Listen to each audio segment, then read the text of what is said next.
This is Impact Moment right here on DCTV. I'm Alvin Jones, and it is my pleasure to introduce to you a lady that you may know, but if you haven't known until today, consider yourself fortunate because you now get to know her. She is the executive director of the Healthy Babies Project, and I've worked with her and seen her great accomplishments. Regine Ellie, how are you? I'm doing good, surviving in this COVID time. Yeah, you know, we had to social distance, but we're still close and we're still getting together. But let's talk about Healthy Babies, what it's been doing, what's going on right now, especially with COVID. During this time of COVID, we've seen people go beyond the extra mile. You know, groups like, Hoops for Youth Foundation, who called us to see how things were going and ordered everything that we needed, all the PPEs, the personal protection equipment, and every week would deliver tons and tons of stuff over to us. They were were very active when one of our youth graduated, and even provided a scholarship when one of their friends passed away, Jim Lyons. And they provided her with a scholarship to finish up college. And so Dakota graduated in June, and everybody from that foundation was present to watch virtually her graduation.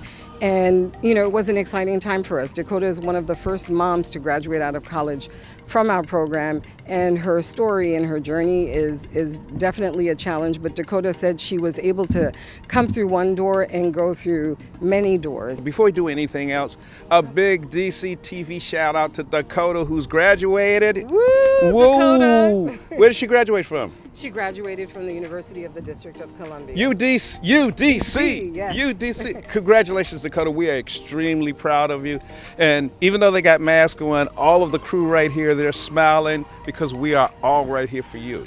Dakota is one of the first moms to graduate out of college from our program, and her story and her journey is definitely a challenge. But Dakota said she was able to come through one door and go through many doors. And while the pandemic has been challenging, it's shown us that, humanity can, in the midst of chaos, they operate from a place of their heart. And so we've had people bring foods. We've had David and Carrie Marriott, who were the first group to bring us food. Then Fair Chance introduced us to Families for Families, and they started bringing food every 2 weeks for the moms. We have churches that have bought gift cards, different items, and the list just goes on. How did you get involved with this whole project? Where did it come from? Years ago in high school, my friend reminds me that I had stated to her that I always wanted to work in an organization that worked with youth, in particular pregnant and parenting youth, because I believe that when you're working with young people, you're able to plant seeds that'll hopefully change the trajectory of not just their lives, but the lives of their babies. And it goes back to, what Dakota said, that people, when you come through the door, just, be still and stay and listen. Because that one door will lead to other opportunities. Regine Ellie, thank you so very much for all of the things that you've been doing with Healthy Babies. Thank you. Thank you, DCTV, for just giving us the opportunity to be able to talk about, what we're doing in this day and age and how the community as a whole, regardless of zip code, has come together, and regardless of color, has come together to uplift and to assist. So thank you so much. All right. So that's another Impact Moment for DCTV. I'm Alvin Jones. Thank you for watching.